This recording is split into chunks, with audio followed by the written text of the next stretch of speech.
잊지 못할 순간에도 당신의 눈은 4초에 한 번 깜빡입니다.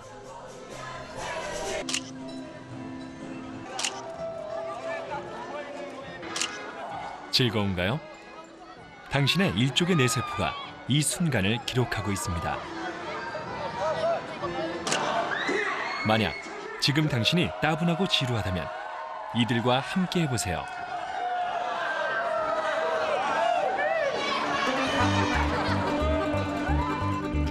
롤러코스터를 타는 겁니다. 잠시만이라도 시속 100km의 짜릿한 기분을 느껴보는 거죠. 이제 롤러코스터로 달려볼까요?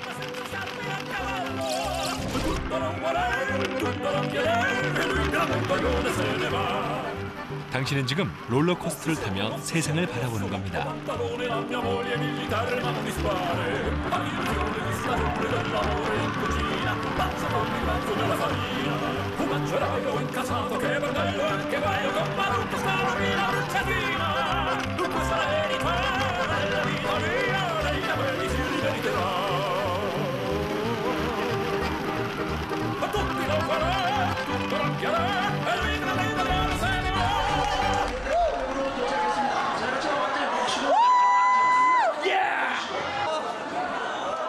무섭지만 타고픈 롤러코스터. 그 매력은 무엇일까요? 사실 롤러코스터는 단순합니다. 출발해서 멈출 때까지 오직 하나의 궤도를 달릴 뿐이죠. 그런데도 잊지 못할 짜릿한 기분을 줍니다. 대체 무엇 때문일까요? 첫 번째 이유는 에너지 전환에 있습니다. 점점 전기 에너지에 의해서 위치 에너지로 점점 변화가 되고 있습니다. 곧 최고점에 도착을 하게 됩니다. 최고점에 도착을 하게 되면 위치 에너지가 최고가 되고, 그리고 그 위치 에너지로 인해서 운동 에너지는 변화를 해서 끝까지 동력 없이 진행하게 됩니다. 각도의 77도 각도로 떨어지게 되는데요. 떨어지고 나서는 최고 속도에 도달하게 됩니다. 지금입니다. 바로 지금 당신은 우주의 무중력 상태를 느낍니다. 몸무게가 0이 되는 느낌이죠. 코스터의 또 다른 재미는 에어타임이라는 것이 있습니다. 에어타임이라는 것은 역중력을 얻게 되는 것인데요. 역중력. 붕 뜨는 이 느낌을 말합니다. 에너지의 변화와 무중력 상태를 느끼자 끝이 납니다. 하기 전에 여행 중 헝클어진 머리 등을 정리해 주시기 바랍니다. 그렇다면 롤러코스터의 짜릿함을 우리는 늘 느끼며 살 수는 없을까요? 롤러코스터의 속도로 세상을 보면 이렇습니다. 무척 어지럽죠? 짜릿하기보다는 고통스럽습니다.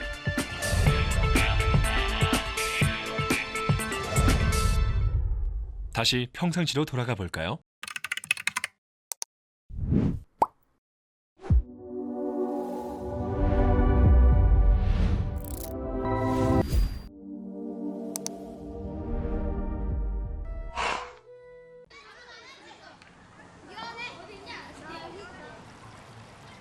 당신이 늘 보던 세상의 모습입니다.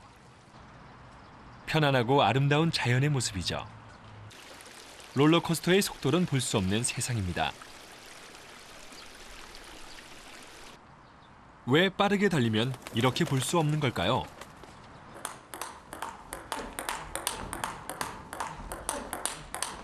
이곳에서 해답을 찾아봅니다. 당신이 어떻게 세상을 보는지 그 원리를 알아볼까요? 잠시 이 탁구공에 주목하세요. 지름 2.4cm, 7g의 둥글고 작은 공. 이 작은 공이 비밀을 풀어줄 겁니다.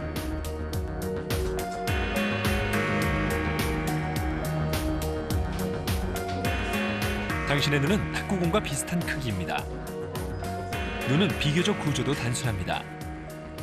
눈에는 밝기를 감지하는 1억 개의 세포와 형태와 색을 구분하는 500만 개의 세포가 있습니다. 그런데 이 눈은 뇌와 연결돼 있습니다. 시신경을 통해 눈은 뇌로 직접 연결되는 겁니다. 카메라 필름에 해당되는 우리 눈 안구 가장 안쪽에 있는 망막의 황반부라는 곳에 도달을 하게 되면 그 시각적 자극이 전기적 자극으로 변환이 되고요. 그것이 시신경을 통해서 우리 두뇌 뒤에 후두엽이라는 부분에서 일단 전달이 되겠죠. 거기서 전기적 자극 자체를 어떤 상으로 인식하는 마지막 단계까지를 우리가 본다고 합니다. 그렇습니다. 눈으로 보는 모든 것은 뇌로 입력되는 것이었죠. 뇌는 눈이 보내온 자극을 풀어서 하나씩 받아들여 정리한 다음 어떤 상황인지 명령에 알려주는 겁니다. 보는 건 단지 눈이 하는 일이 아닌 겁니다.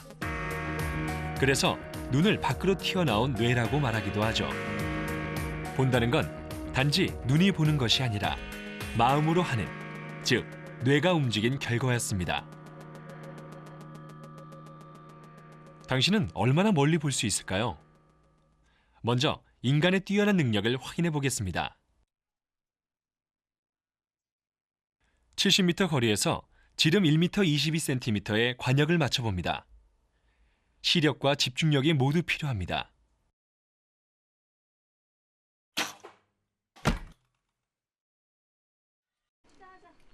현재 한국인의 평균 시력은 1.2. 과거에 비해 현대인의 시력은 떨어졌다는군요. 먼 곳에 대해서 정밀하게 볼 수 있는 것이 습관화되어 있는 사람들은 아무래도 시력이 좀 더 좋은 걸로 봐서는 원시인들이 생활의 어떤 삶의 형태가 멀리 보고 평온의 어떤 사냥을 하고 했다라면 글쎄요, 현대인들 같이 근업을 하고 컴퓨터 보고 이런 것보다는 시력이 조금 더 좋아질 가능성은 높을 걸로 생각이 됩니다. 사실 당신의 시력은 독수리보다 훨씬 떨어집니다. 0.1mm 이하는 보지 못하니까요. 그러나 당신의 시력은 딱 적당합니다. 생존하기에 안성맞춤인 시력이죠. 어쩌면 이 정도 보는 것이 다행입니다. 만약 당신의 시력이 너무 좋다면 밥알 한 톨이 돌처럼 크게 보이거나 숨겨진 균들도 거대하게 보이고 공중에 떠다니는 먼지도 또렷하게 보일 테니까요. 그 말이 너무 많은데 내 마음 다 보여주고 싶어. 눈에서 흐르는 눈물 또한 위대합니다. 사랑의 슬픔을 표현하는 것보다 훨씬 더 큰 일을 하고 있거든요. 눈물은 0.9%의 특별한 소금물입니다. 그 기능을 알아볼까요? 2접시에 세균을 준비했습니다. 한쪽엔 눈물 성분인 라이소자임을 넣었고 다른 쪽엔 식염수를 넣었습니다. 라이소자임은 눈물에 든 비율과 똑같은 비율로 맞춰서 실험했습니다.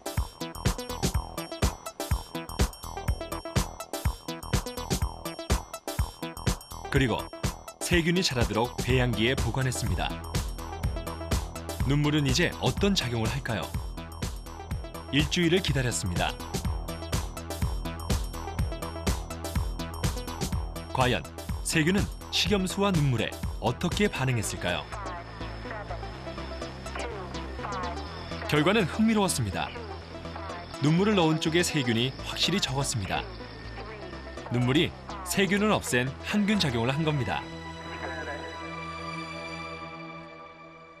눈 같은 경우에는 점막으로 되어 있기 때문에 이것은 다른데 이제 외부에 노출되었을 때 그 감염이 쉽게 될 수가 있는 부위이기 때문에 라이소자임 같은 것들이 이제 그 항균력을 내는 물질이라든지 아니면 눈물로 인해서 그것을 쓸어내린다든지 해서 그 신체를 이제 보호하는 역할을 할 수가 있겠죠. 당신이 흘리는 눈물, 그 한 방울은 참으로 신비합니다.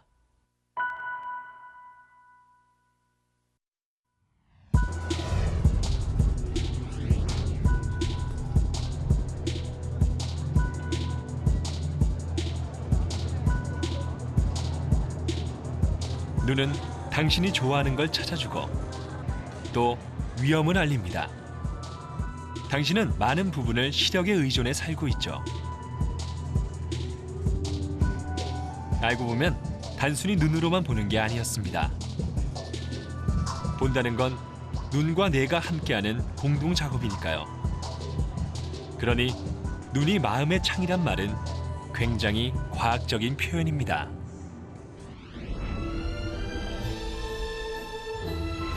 그녀는 지금 즐겁습니다. 온몸에 엔돌핀이 흘러 기분도 좋습니다. 그녀의 고민은 단 하나. 지구 20억 명 가운데 있을 짝을 찾고 싶단 것이죠. 짝을 만날 확률은 90경분의 1. 그녀는 변치 않는 사랑을 찾을 수 있을까요?